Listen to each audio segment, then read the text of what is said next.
Hello champions, कैसे हो आप सब? बढ़िया। तो IFOS आपने कंप्लीट कर लिया, टैक्सेशन ऑफ डिविडेंड कर लिया, अब हम कर रहे हैं TDS। PGBP की तरह ही बहुत इंपॉर्टेंट टॉपिक है। आप जानते हो इसकी वैल्यू क्या है। तो इसको हम स्टार्ट तो कर रहे हैं, लेकिन इसके बाद जरूरत पड़ेगी मुझे कुछ सेक्शंस को इन डिटेल कराने की, जहां पर आप फंस जाते हो एग्जाम में। तो आज तो हम पूरा का पूरा चैंपियंस बैच ही रिकॉर्ड कर रहे हैं, लेकिन जरूरत पड़ेगी मुझे कुछ सेक्शंस को डिटेल में कराने की, तो वहां आपको रेगुलर क्लास की रिकॉर्डिंग कनेक्ट करके दूंगा, लेकिन आज नहीं, नेक्स्ट क्लास में। आज तो हमें बहुत फटाफट कंप्लीट करना है शुरुआत की चीजें। देखिए, पढ़ने का जो तरीका है TDS का, मुझसे पढ़ा है तो आपको पता होगा क्या कैसे पढ़ाता हूं मैं। अदरवाइज अगर मुझसे नहीं पढ़ा है तो मैं आपको थोड़ा सा गाइड कर दूं कि हम लोग जो पढ़ने का तरीका रखते हैं, आपने देखा है कि पीछे टॉपिक में भी थोड़ा सा अलग तरीका है, थोड़ा सा सीक्वेंस चेंज है। यहां भी मेरा ये मानना है कि आपको पहले टीडीएस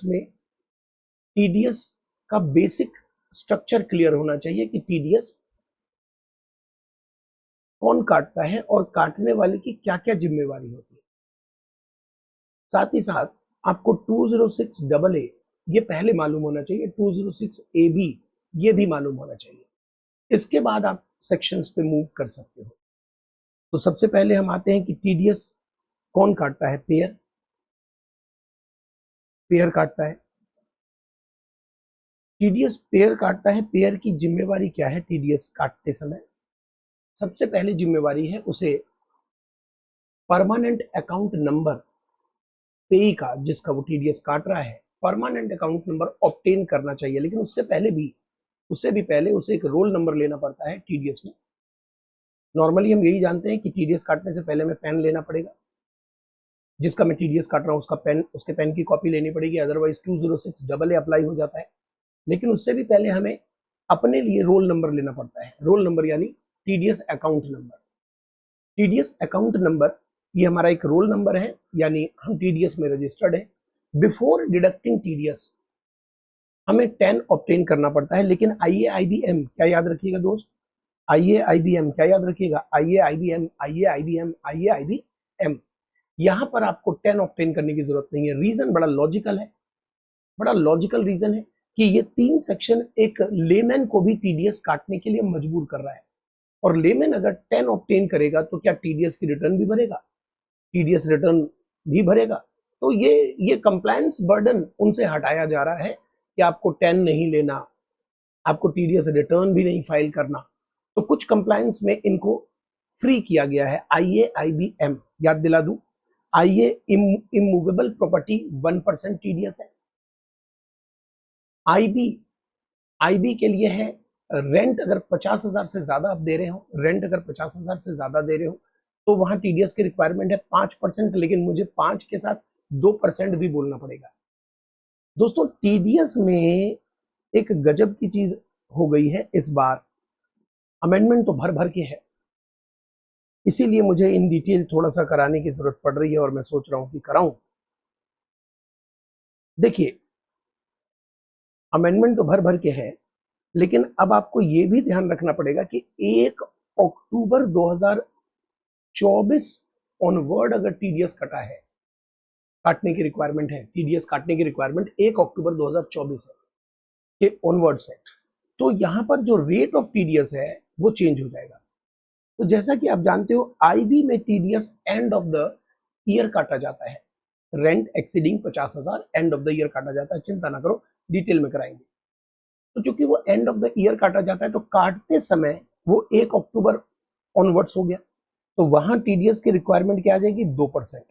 हालांकि पहले था 5%। अब 194 आईबी में ये लिखा है कि रेंट 50,000 पर मंथ से ज्यादा अगर आप पे कर रहे हो तो end of the year TDS काटो, या जब आप मकान खाली कर रहे हो तो टीडीएस काटो। तो मान लो किसी ने जुलाई में मकान खाली किया, अगस्त में मकान खाली किया, सितंबर में मकान खाली किया, तो वही टीडीएस काटना पड़ेगा। फिर रिक्वायरमेंट क्या आ जाएगी? 5% की। तो ये आपको ध्यान रखना पड़ेगा, 5 और 2 क्या एप्लीकेबल है, ये कुछ सेक्शंस में है। 194 DA, G, H, M, O बहुत जरूरी है। चलिए वापस आते हैं। तो पहली ड्यूटी क्या है कि अगर आपको 10 ऑब्टेन करना पड़ेगा, टीडीएस अकाउंट नंबर, ठीक है। टीडीएस अकाउंट नंबर अगर आपने ऑब्टेन नहीं किया and you are liable to deduct TDS, if you are liable to deduct TDS और आपने टीडीएस अकाउंट नंबर ऑब्टेन नहीं किया तो आपको 10,000 की पेनल्टी भी है। देखिए हम ड्यूटीज को सीक्वेंस में पढ़ रहे हैं। ये ड्यूटी नंबर 1, ये ड्यूटी नंबर 1, ओके जी। और साथ में हम पेनल्टी भी, कंसिक्वेंस भी पढ़ रहे हैं कि अगर नहीं हुआ तो क्या होगा। साथ में एक्सेप्शन भी पढ़ रहे हैं। 194 आईए आईबीएम में 10 की जरूरत नहीं है। दूसरा, आपको पेई का पेन ऑब्टेन करना पड़ता है। अगर आपने पेन ऑब्टेन नहीं किया तो भाई आपको तो करना है ऑब्टेन, पेई ने नहीं दिया या पेई ने गलत पेन दे दिया तो आपको 206AA एक्टिवेट करना पड़ेगा, जो कहता है एक्चुअल टीडीएस रेट और 20% विच एवर इज हायर के रेट से टीडीएस काटा जाएगा। 206AA क्या कहता है? एक्चुअल टीडीएस रेट और 20% विच एवर इज हायर के रेट से टीडीएस काटा जाएगा। लेकिन वहां पर कुछ ऐसे सेक्शन हैं क्यू और ओ, 194O 194Q, वहां पर अगर आपने पेन आपको प्रॉपर नहीं मिला, पेई का पेन आपके पास नहीं है, उनकी कॉपी पेई ने नहीं दी या गलत पेन की कॉपी दी, तो वहां 20 की जगह 5% के साथ कंपेयर करना है। एक्चुअल और 5 विच एवर इज हायर के रेट से टीडीएस काटा जाएगा। क्योंकि ये बहुत कम रेट है यहाँ टीडीएस का, उसको 20 करना बहुत हैवी हो जाएगा, इसलिए एक्चुअल और 5 हायर। तो हायर में 5 ही आएगा जी, कंफर्म कर लीजिए। 194O और Q में अगर पेन नहीं मिला तो आपको 5% काटना है। बाकी सेक्शंस में अगर पेन नहीं मिला तो एक्चुअल और 20 विच एवर इज हायर काटना है। यहाँ पर 206AA में यह भी लिखा है कि फ्यूचर में आपको मालूम है कि ये 2 सेक्शन है जहां पर नो टीडीएस, लो टीडीएस की रिक्वायरमेंट है। 197 आप असेसिंग ऑफिसर को फॉर्म नंबर 13 भरते हो और भर के बताते हो कि मेरा यहाँ जो टीडीएस कट रहा है वो कटना ही नहीं चाहिए, या कटना चाहिए तो कम रेट से कटना चाहिए। अगर एओ सेटिस्फाइड है तो आपको सर्टिफिकेशन दे देता है नो टीडीएस या लो टीडीएस का। ये सर्टिफिकेट आप पेई को सबमिट करते हो, ये हम डिटेल में पढ़ेंगे, टेंशन मत लो। पेयर को सबमिट करते हो जो आपका टीडीएस काट रहा है, पेयर को सबमिट करते हो और वो आपका टीडीएस नहीं काटता या लो रेट से टीडीएस काटता है। सिमिलरली 197A कहता है कि आप पेयर को सीधा 15G या 15H फॉर्म भर के दे दो और आपका वो टीडीएस नहीं काटेगा। लेकिन ये दोनों सेक्शन तभी कामयाब है जब आप साथ में पेन की कॉपी भी लगाओ। ये बात यहाँ लिखी हुई है। अच्छा, जिसको पेन ही नहीं ऑब्टेन करना, जैसे फॉरेन कंपनी, नॉन रेजिडेंट, उनको पेन की रिक्वायरमेंट ही नहीं है, क्या उसको भी पेन, अगर उन्होंने पेन नहीं दिया, क्योंकि पेन तो उनके पास है ही नहीं, परमानेंट अकाउंट नंबर क्यों रहेगा नॉन रेजिडेंट का, तो क्या उन पर भी हम हैवी रेट से टीडीएस काट लेंगे? नहीं, उनके लिए कहा गया है कि उनको सिर्फ ये वाली डिटेल देनी है, ये डिटेल दे दे, पेन की कॉपी की उनकी जरूरत नहीं है, उनकी रिक्वायरमेंट नहीं है। वापस आता हूं मैं, हमारा बेस यही रहेगा आज। टीडीएस काटने वाले की ड्यूटीज क्या है, सीक्वेंस क्या है। पहले वो टीडीएस अकाउंट नंबर ऑब्टेन करेगा, बट 194 आईए आईबीएम में कोई बात नहीं किया तो 10,000 की पेनल्टी। दूसरा, जिसका टीडीएस काट रहा है उसका पेन की कॉपी लेगा टीडीएस काटने से पहले। कब लेना है? टीडीएस काटने से पहले। और अगर वो नहीं ले पाया, ऑब्टेन नहीं कर पाया, तो 206AA एक्टिवेट करना पड़ेगा और हायर टीडीएस रेट काटना पड़ेगा। तीसरी ड्यूटी है टीडीएस को काटना। सीक्वेंस में देखिए, टीडीएस अकाउंट नंबर लेना, पेन की कॉपी लेना, और तीसरी ड्यूटी है टीडीएस काटना। टीडीएस कब काटना है? नहीं काटा तो क्या होगा? देखिए ना, मैंने पहली ड्यूटी क्या बताई, 10 ऑब्टेन करना है। कब? काटने से पहले। नहीं काटा, नहीं ऑब्टेन किया तो क्या होगा? पेनल्टी है 10,000 की। उसी तरह पेन लेना है पेई का, अगर आप पेन कब लेना है? टीडीएस काटने से पहले। अगर नहीं लिया तो क्या होगा? 206AA एक्टिवेट हो जाएगा। तीसरी ड्यूटी है टीडीएस काटना। कब काटना है? टाइम लिमिट क्या है टीडीएस काटने की? तो कुछ सेक्शंस हैं जहां पर पेमेंट के समय काटना है और बाकी सभी सेक्शन में पेमेंट और credited which ever is earlier काटना है। बहुत बढ़िया। लेकिन 194 आईबी जिसका जिक्र अभी हमने किया था, वहां पर या तो एंड ऑफ द ईयर काटना है, अंतिम महीने काटना है, या बीच में अगर आपने टेनेंसी वेकेट कर दी प्रॉपर्टी तो उस महीने में काटना है, जो आपके टेनेंसी का अंतिम महीना है, या ईयर एंड पे काटना है 194 IB में। तो कब काटना है क्लियर हो गया।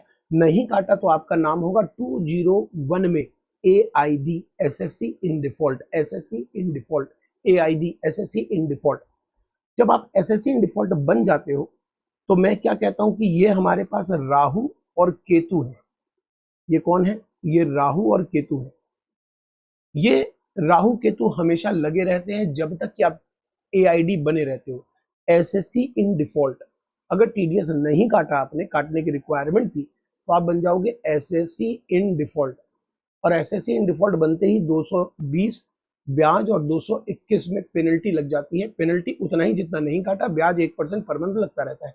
लेकिन ये आपके एग्जाम का पार्ट, आपके सिलेबस का पार्ट नहीं है।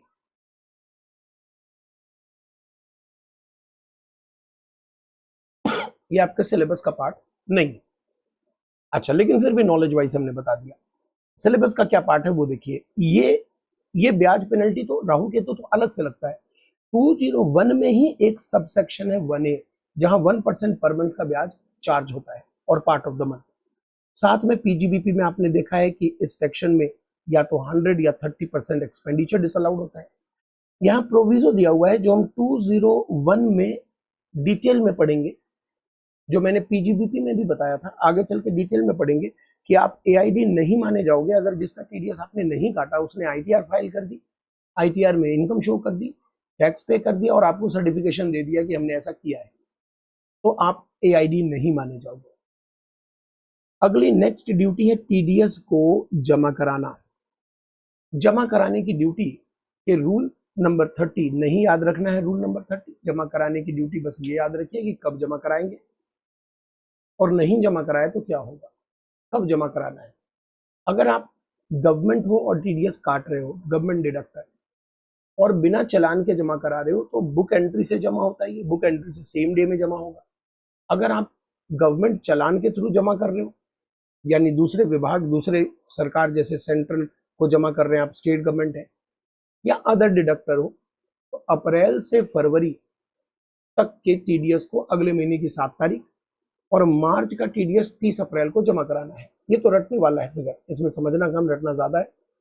कुछ स्पेशल केसेस हैं जैसे 194 IA IB M और एक S भी है। S आपके कोर्स में ही नहीं है, मैंने नीचे मेंशन कर दिया है कि S है क्या, तो S आप पढ़ोगे नहीं। ये वर्चुअल डिजिटल एसेट के ट्रांसफर के ऊपर अप्लीकेबल होता है। वर्चुअल डिजिटल एसेट यानी क्रिप्टो करेंसी वगैरह पे अप्लीकेबल होता है, जहां टोटल पेमेंट 10,000 से आप ज्यादा दे रहे हो, तो आपके लिए ये एग्जाम ओरिएंटेड ही नहीं है। फिर भी नॉलेज वाइज यहाँ पर मेंशन कर दिया। 194 IA IB M और S में TDS जमा कराने की स्पेशल टाइम लिमिट है। क्या है टाइम लिमिट? जिस महीने TDS काटते हो मंथ एंड से 30 दिन। याद रखिएगा, ये बहुत कॉम्प्लिकेटेड हो सकता है। मंथ एंड से 30 दिन। मंथ एंड से 30 दिन का क्या मतलब हुआ? जैसे मान लीजिए आपको TDS काटना था 14 फरवरी को, चलिए इसको मैं 18 फरवरी कर देता हूँ। हैप्पी 18 फरवरी को, अभी ध्यान एग्जाम में होना चाहिए ना। 18 फरवरी को TDS काटना था, तो फरवरी का एंड आता है 28 या 29, वहां से 30 दिन यानी 30 मार्च। 30 मार्च तक आपको TDS जमा कराना पड़ेगा, 30th day from the end of the month in which TDS is deducted. अच्छा सर, मान लीजिए हमने TDS काटा है सर 5 जनवरी को, फिर क्या करना है? जनवरी के साथ आपको लगाना पड़ेगा 2025 है या 2026 है। 2025 है, चलिए 2025 है जनवरी, तो जनवरी के एंड में आप चले जाइए, वहां से 30 डेज, तो फरवरी 28 और 2 मार्च, तो 2 मार्च तक आपको TDS जमा कराना पड़ेगा। ठीक है, ओके। अगर आपने नहीं जमा कराया तो SSC इन डिफॉल्ट बन जाओगे, राहु केतु साथ में लग जाएगा। फिर यहाँ पर जो ब्याज है ना काटने का 1%, ना जमा कराने का 1.5% पर मंथ और पार्ट ऑफ द मंथ है। इसकी कैलकुलेशन आपके एग्जाम में आएगा, और मैंने डिटेल की बात जो की थी उस डिटेल में आपको ये इसकी कैलकुलेशन भी दिखा दूंगा, कितने महीने की कैलकुलेशन कैसे होती है। आगे यहाँ पर PGBP में अगर आप काट नहीं पाए तो भी डिफॉल्टर हो, काट के जमा नहीं करा पाए तो भी डिफॉल्टर हो, खर्चा डिसअलाउड होगा, ये बात कही गई है। तो पहला काम है टेन ऑब्टेन करना, दूसरा काम है बताइए पेई का पेन लेना, तीसरा काम है टीडीएस काटना, चौथा काम है टीडीएस जमा कराना, पांचवा काम है रिटर्न फाइल करना, जिसको हम स्टेटमेंट कहते हैं, रिटर्न नहीं बोलते, हम कहते हैं टीडीएस स्टेटमेंट। ये क्वार्टरली फाइल करना पड़ता है और क्वार्टर एंड से एक महीने का समय होता है, यानी अप्रैल मई जून 31 जुलाई, जुलाई अगस्त सितंबर 31 अक्टूबर, अक्टूबर नवंबर दिसंबर 31 जनवरी, जनवरी फरवरी मार्च का, चूंकि टीडीएस ही मार्च का मई अप्रैल अंत तक है तो 31 मई हो जाएगा। तो सिर्फ एक यूनिक डेट आपको याद रखना है, बाकी सब आसान है, ठीक है। क्या सर इसके फॉर्म याद रखने हैं? नहीं, ये not required for your exam, not required, ये रिक्वायर्ड नहीं है। अब आते हैं स्पेशल केसेस, IAIBM, ऐसा हमारे काम का नहीं है IAIBM। इसमें क्या है कि आप जो टीडीएस जमा करने की डेट आपने देखी, अभी देखी जमा करने की डेट, वही रिटर्न फाइल करने की भी डेट है। दरअसल हम ऐसा कहें कि जमा कराने में ही रिटर्न फाइल हो जाता है। आपको दो काम अलग से नहीं करने, दो काम अलग हैं लेकिन एक साथ हो जाते हैं, क्योंकि एक लेमैन को पकड़ा गया है यहाँ पर और लेमैन से सरकार कम से कम कंप्लायंस कराना चाहती है। तो सरकार कहती है कि जब आप जमा कराओगे तो ऑटोमेटिक आपका रिटर्न भी फाइल हो गया, हम आपसे थोड़ी डिटेल ले लेंगे, बात खत्म हो गई। तो क्या वो सेम टाइम लिमिट है? जी हाँ, सेम टाइम लिमिट है, क्योंकि वो दोनों एक साथ करना है। अगर आप रिटर्न नहीं फाइल कर पाओगे, अगर आप टीडीएस रिटर्न नहीं फाइल कर पाओगे टाइम पे, तो आपका मीटर डाउन हो जाता है 200 रुपए पर डे का, लेकिन मैक्सिमम टू मैक्सिमम टीडीएस के अमाउंट तक होता है। और अगर आप इनकरेक्ट इंफॉर्मेशन टीडीएस रिटर्न में डाल देते हो तो पेनल्टी डिपेंड करता है कितनी बड़ी गलती की है, 10,000 से 1 लाख तक की पेनल्टी लग सकती है। यहां पर लिखा हुआ है कि जो स्पेसिफाइड बैंक है 194P में, वो टीडीएस का रिटर्न नहीं भरेगा। उसको बताया गया है कि वो एक फर्निश करेगा, एविडेंस प्रेजेंट करेगा रिटर्न के साथ, एविडेंस फर्निश करेगा जो सीनियर सिटीजन ने उनको दिया है, सीनियर सिटीजन ने जो दिया है कि प्लीज मेरा टीडीएस काट लीजिए। बड़ा यूनिक है 194P, आपको शायद मालूम नहीं, 194P बहुत यूनिक है। इसमें ये पहला अकेला सेक्शन है, कुछ सेक्शन खतरनाक है, यूनिक सेक्शन है, जनरल से हटके, जैसे 194N बड़ा यूनिक है, अजीब है, नॉर्मल से हटके है। एन, जितने भी टीडीएस हैं सब इनकम के ऊपर कटते हैं, जब आपका पैसा कमा रहे हो तो वहां कट जा रहा है, टैक्स डिडक्टेड एट सोर्स। एन में क्या है, आप अपना बैंक से पैसा निकालो उसी में कट गया, बड़ा अजीब है। उसी तरह ये पी बड़ा अजीब है। पी में क्या अजीब बात है? अरे पी में ये अजीब बात है कि आज हम करेंगे, हाँ आज करेंगे। पी में ये अजीब बात है कि जिसका टीडीएस कट रहा है वही रिक्वेस्ट कर रहा है प्लीज काट लीजिए टीडीएस, और वो रिक्वेस्ट करेगा तो डिडक्टर काटेगा, नहीं तो काटने की जरूरत नहीं है। टीडीएस सर्टिफिकेट आप लर्न कर लीजिए, सर्टिफिकेट का फॉर्म लर्न कर लीजिए, बड़ा अच्छा होगा। सैलरी के लिए 16 है, बाकी के लिए 16A है, और इन तीनों के लिए रट लीजिए 16B, 16C, 16D। आपका रिटर्न जब फाइल करने की ड्यू डेट है उसके 15 दिन के अंदर आपको टीडीएस सर्टिफिकेट देना पड़ेगा। यहां पर मैंने IAIBM में इंपॉर्टेंट एग्जाम्पल दिया है, तो प्लीज इसको कंसीडर कीजिए, इसको देखिए। अब आपको मैं बताता हूं 206AB, 206AA जहां पर हायर रेट से टीडीएस कटता है, उसकी बहन है 206AB। इनका क्या कहना है? इनका कहना है कि पहले तो मैं इन सेक्शंस में एप्लीकेबल नहीं हूं, इनमें नहीं हूं एप्लीकेबल। अब बाकी सेक्शन में अगर जिसका टीडीएस में काट, मतलब 206AB का कहना है कि जिसका टीडीएस कट रहा है, अगर वो नॉन फिलर आईटीआर है, आईटीआर डिफॉल्टर, कैसे? टीडीएस अगर मैं 24-25 में काटूं तो इस पीरियड को छोड़कर लास्ट के 2 साल अगर मैंने रिटर्न नहीं भरा, कंडीशन नंबर 1, और कंडीशन नंबर 2, उन दोनों वर्ष में हर साल मेरा टीडीएस टीसीएस अग्रीगेट 50,000 से ज्यादा हो, इस साल भी और इस साल भी। अगर ऐसा हो गया तो माना जाएगा नॉन फिलर ऑफ आईटीआर, और तब टीडीएस का जो एक्चुअल रेट है उसका डबल और 5% विचएवर इज हायर कटेगा। मान लीजिए 206AA और AB दोनों लग रहा है, फिर क्या करेंगे? AA के हिसाब से देखेंगे कितना आएगा टीडीएस काटना है, AB के हिसाब से देखेंगे कितना काटना है, और दोनों में जो हायर है उस रेट से टीडीएस काटा जाएगा।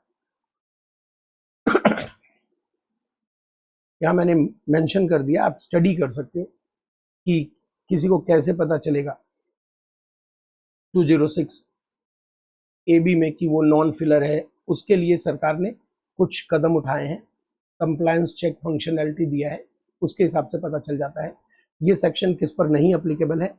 अगर इनका टीडीएस कट रहा है, इनका टीडीएस कट रहा है, तो इन पे नहीं अप्लीकेबल है, वो आप देख लीजिएगा।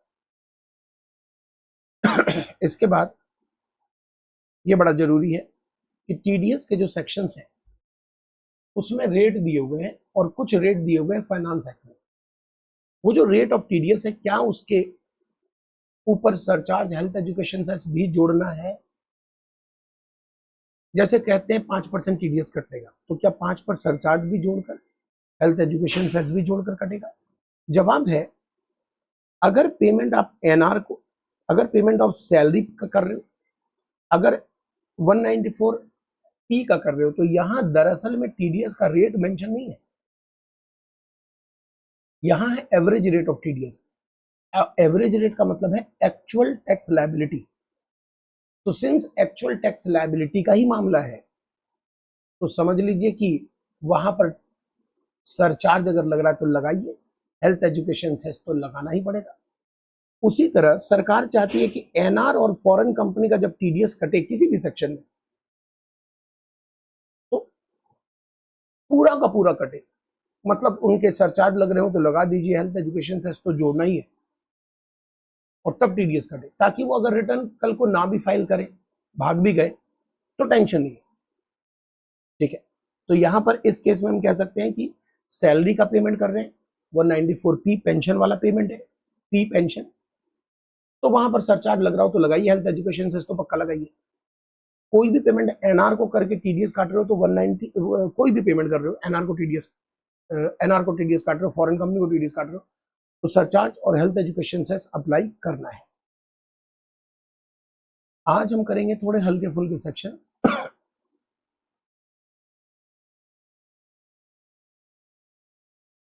192A क्या कहता है? एम्प्लॉय प्रोविडेंट फंड, जो कि आरपीएफ हम बात कर रहे हैं, जहां 5 सीवाईएस यानी कंप्लीटेड ईयर ऑफ सर्विस, सीवाईएस मतलब कंप्लीटेड ईयर ऑफ सर्विस, 5 साल से कम होने पर जो पेमेंट आप रिसीव करते हो आरपीएफ से, दैट विल बी टैक्सेबल। तो अगर आपने आरपीएफ से पैसे निकाले और आपका कंप्लीशन ईयर है 5 साल, तो नो प्रॉब्लम, इनकम भी एग्जम्प्ट है और टीडीएस भी नहीं है। अगर 5 साल से कम है आपका कंप्लीटेड ईयर ऑफ सर्विस और आप आरपीएफ से पैसा निकाल रहे हो, तो वो टैक्सेबल है, बट टीडीएस कटेगा कि नहीं उसकी थ्रेशोल्ड लिमिट चेक करनी पड़ेगी। थ्रेशोल्ड लिमिट कितनी है? थ्रेशोल्ड लिमिट है 50,000 से कम। गौर कीजिएगा, 50,000 नहीं है थ्रेशोल्ड लिमिट, थ्रेशोल्ड लिमिट है 49,999, क्योंकि 50 होते ही टीडीएस कट जाएगा। सिक्योरिटी के इंटरेस्ट पर आप टीडीएस काट रहे हो। सिक्योरिटी मतलब बॉन्ड और डिबेंचर, बॉन्ड और डिबेंचर पे टीडीएस काट रहे हो। बॉन्ड और डिबेंचर पर अगर आप टीडीएस काटोगे,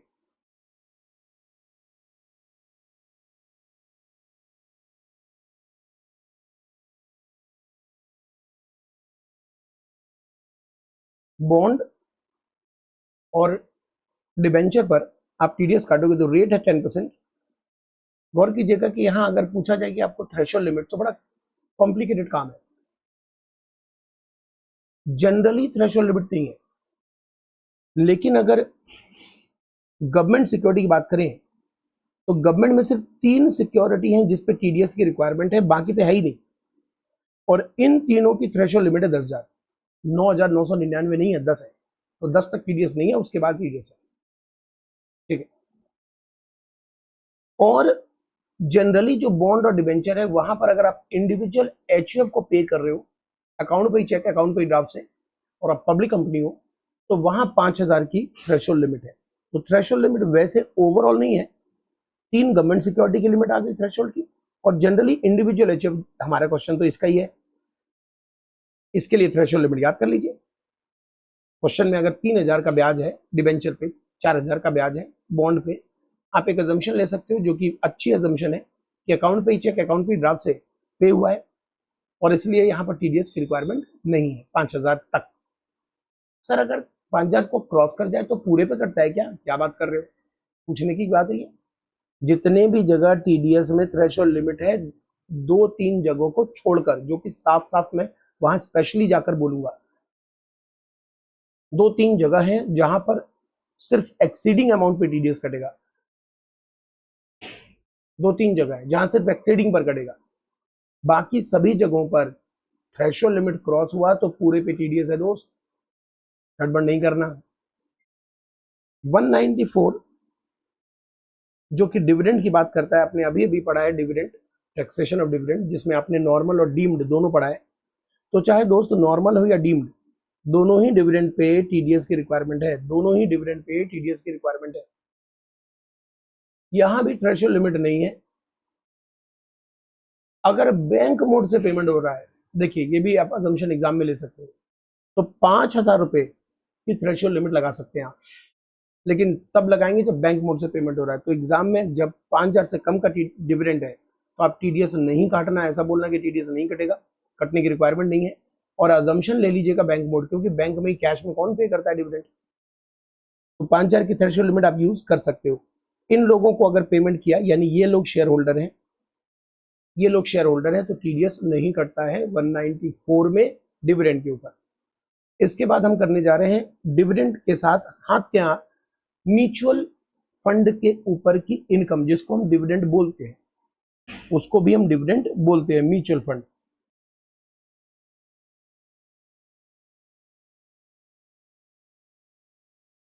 लास्ट में 190, आप चिंता ना करो, मैं टिक करते जा रहा हूं, तो जो टिक करूंगा वो हो गया, उसके बाद जो बचा हुआ है सब करेंगे। म्यूचुअल फंड पे 10% की टीडीएस है, और यहाँ पर 2,500, तो डिविडेंड पे 5,000 की लिमिट है, यहाँ 2,500 की लिमिट है, दोनों के टीडीएस का रेट 10% ही है, दोनों पे टीडीएस का रेट 10% ही है। अच्छा, इसके बाद मुझे कराना है, ये भी कर लीजिए हाथ के हाथ, 194 डबल ई। मुझे अगली क्लास में रिकॉर्डिंग जो है मेरी रेगुलर क्लास की वो डालनी है, तो रेगुलर क्लास से मैच होता हुआ भी कराऊंगा ना सारे सेक्शंस, अभी तो मैच होगा, क्योंकि वो डिटेल में, ये हल्की फुल्की बट चीजें हैं। अगली क्लास और उसकी अगली क्लास टीडीएस की बहुत डिटेल में, उसको अच्छे से कीजिएगा, उसको छोड़िएगा नहीं, फिर क्वेश्चन आंसर दे। यहाँ पर लिखा हुआ है कि एनएससी का पेमेंट अगर आप करते हैं, मतलब जो पर्सन रिक्वायर्ड है एनएससी का पेमेंट करने के लिए, वहां पर 10% की टीडीएस की रिक्वायरमेंट है।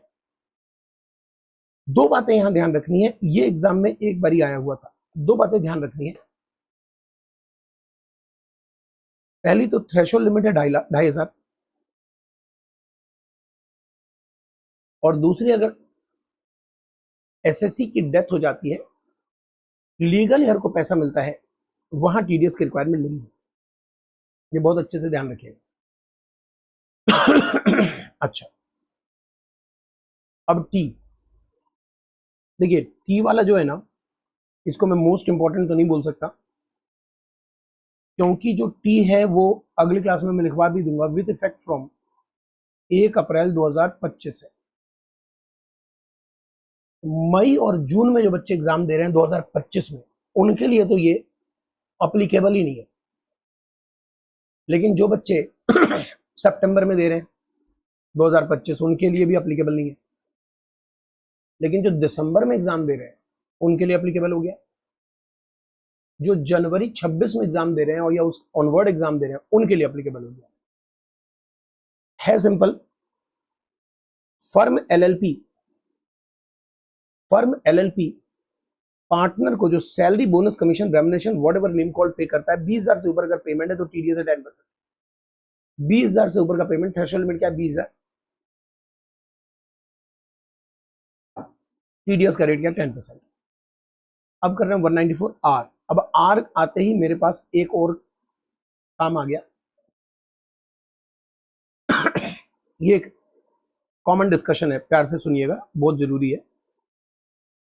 टीडीएस कौन काटता है? जो पे करता है, ठीक है। हु विल बी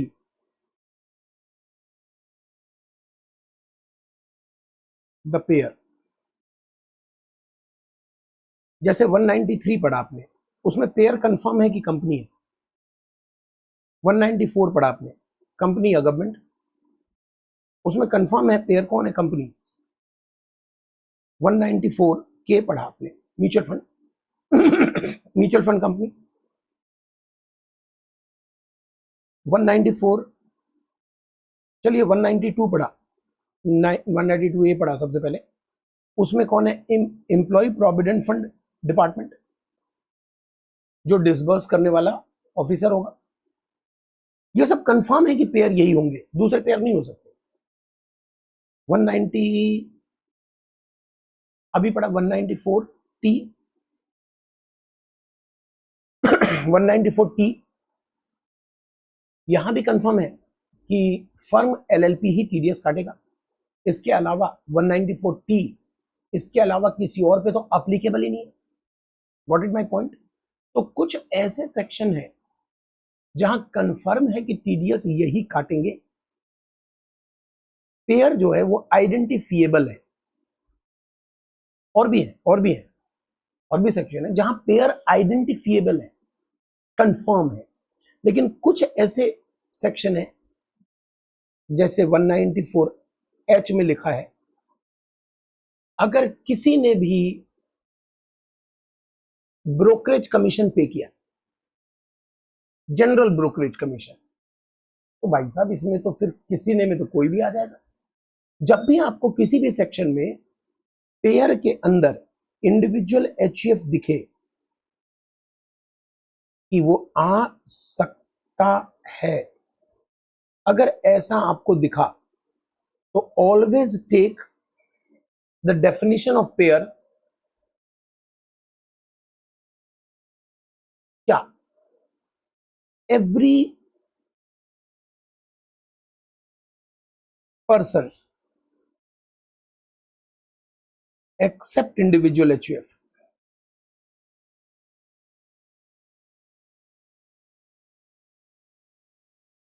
and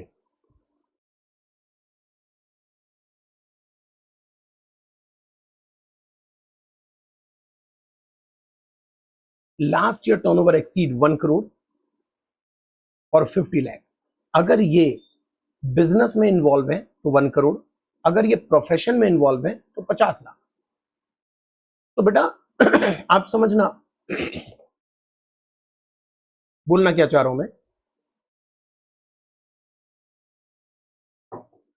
जब भी आपका पेयर आइडेंटिफिएबल होता है किसी भी सेक्शन में, आपको जब दिखता है कि ये किस पेमेंट पे टीडीएस कटेगा, ये बहुत जरूरी है इस बात को कंफर्म करने के लिए कि you are liable to deduct TDS और नॉट।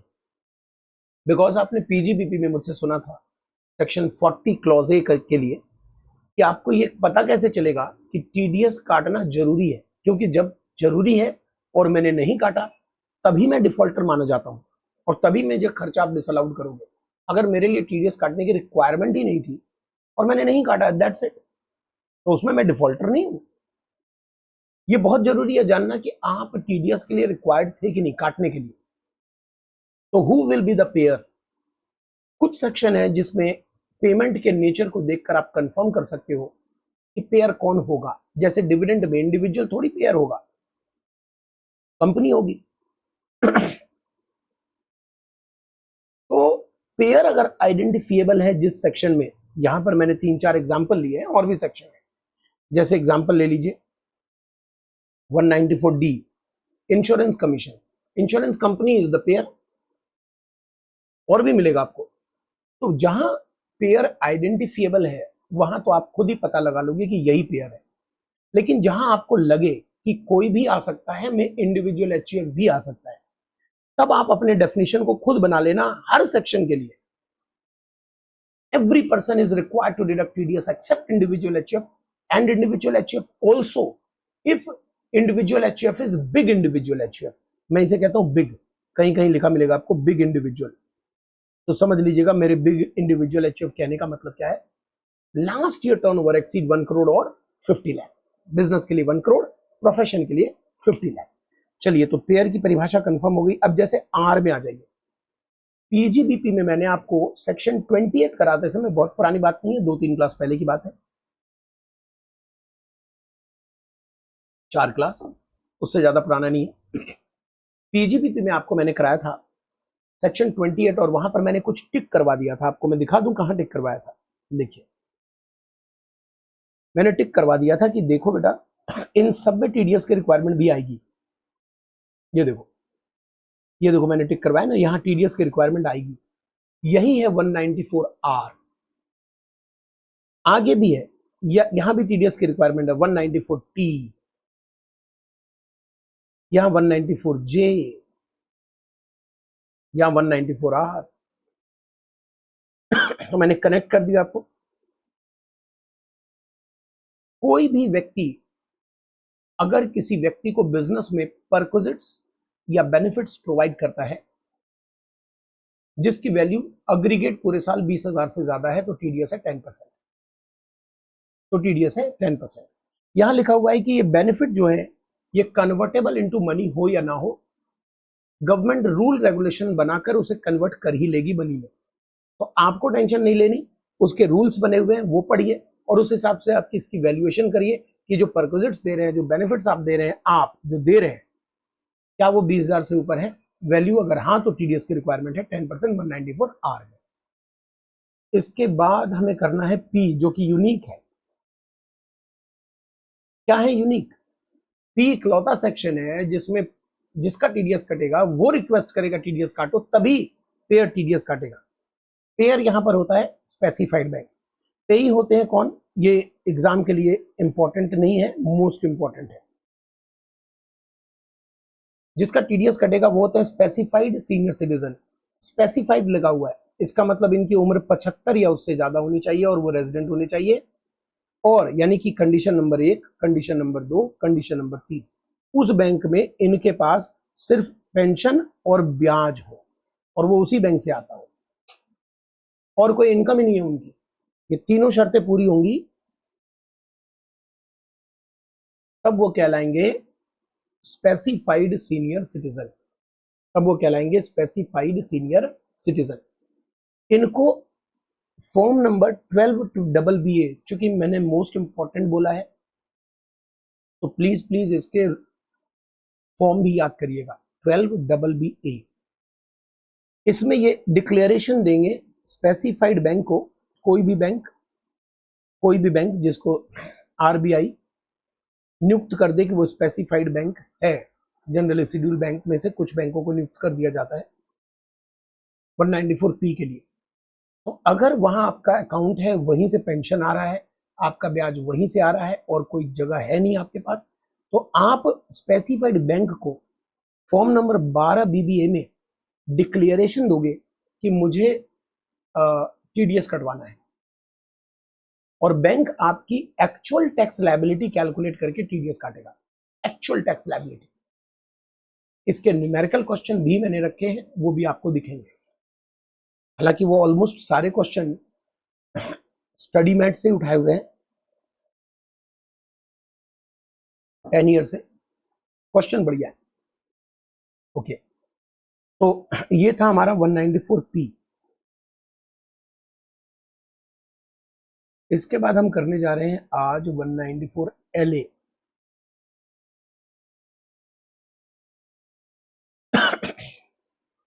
अगर इमूवेबल प्रॉपर्टी का कंपलसरी एक्विजिशन किया है सरकार ने और कंपनसेशन या enhance compensation during the previous year aggregate amount 2.5 lakh से ज्यादा है, तो टीडीएस की रिक्वायरमेंट आएगी 10%, 10%। इजी है। टीडीएस कौन काटेगा? जो विभाग पेमेंट कर रहा है, डिसबर्समेंट ऑफिसर।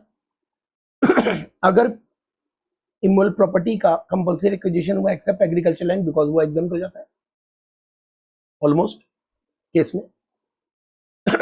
और अगर aggregate payment during the financial year, जिस ईयर की हम बात कर रहे हैं, अग्रीगेट पेमेंट चाहे वो कंपनसेशन हो या इनहेंस कंपनसेशन हो, 2.5 लाख से ज्यादा है तो टीडीएस की रिक्वायरमेंट है 10%। तो थ्रेशोल्ड लिमिट क्या है? 2,49,999 नहीं, 2.5 लाख। 2.5 तक कोई टीडीएस नहीं, ऊपर गया तो टीडीएस। कितना? पूरे पर। इसके बाद हम एक और करेंगे आज 194 DA। डीए तो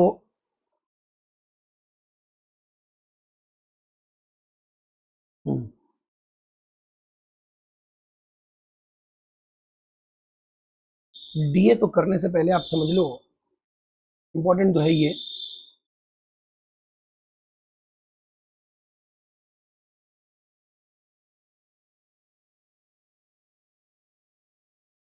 इंपॉर्टेंट तो है ही।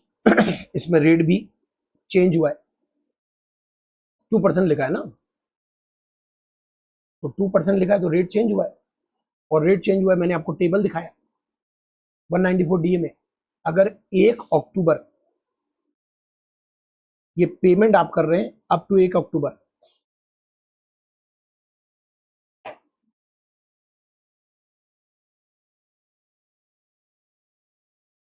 अप टू नहीं, 30 सितंबर 2024, तो 5% है। और 1 अक्टूबर ऑनवर्ड्स अगर पेमेंट कर रहे हैं तो 2% है। अब क्या ये डेट एग्जाम के लिए ध्यान रखना पड़ेगा? कैसे नहीं ध्यान रखेंगे भाई, पेमेंट कब कर रहा है तो मुश्किल हो जाएगा ना। और अगर पेमेंट कब कर रहा है ये दिया ही नहीं है तो आप नया रेट अप्लाई करो, क्योंकि फ्यूचर तो नया है ना, पुराने का तो फ्यूचर है नहीं। इस सेक्शन को करने से पहले मैं कहूंगा कि 1010D आपका अच्छे से रिवाइज होना चाहिए, क्लियर होना चाहिए। 1010D आपका अच्छे से रिवाइज और क्लियर होना चाहिए। एग्जम्पशन में से है। क्या है 1010D? जहां पर आप लाइफ इंश्योरेंस के पैसे रिसीव करते हो मैच्योरिटी या डेथ पर, और वो एग्जम्पशन चेक करना पड़ता है। अगर 1010D में लाइफ इंश्योरेंस से जो पैसा मिलता है वो एग्जम्प्ट है तो नो टीडीएस। अगर 1010D में जो पैसा मिल रहा है वो एग्जम्प्ट नहीं है तो थ्रेशोल्ड लिमिट है यहाँ 99,999, नो टीडीएस। हालांकि ये टैक्सेबिलिटी है यहाँ, बट टीडीएस नहीं कटेगा।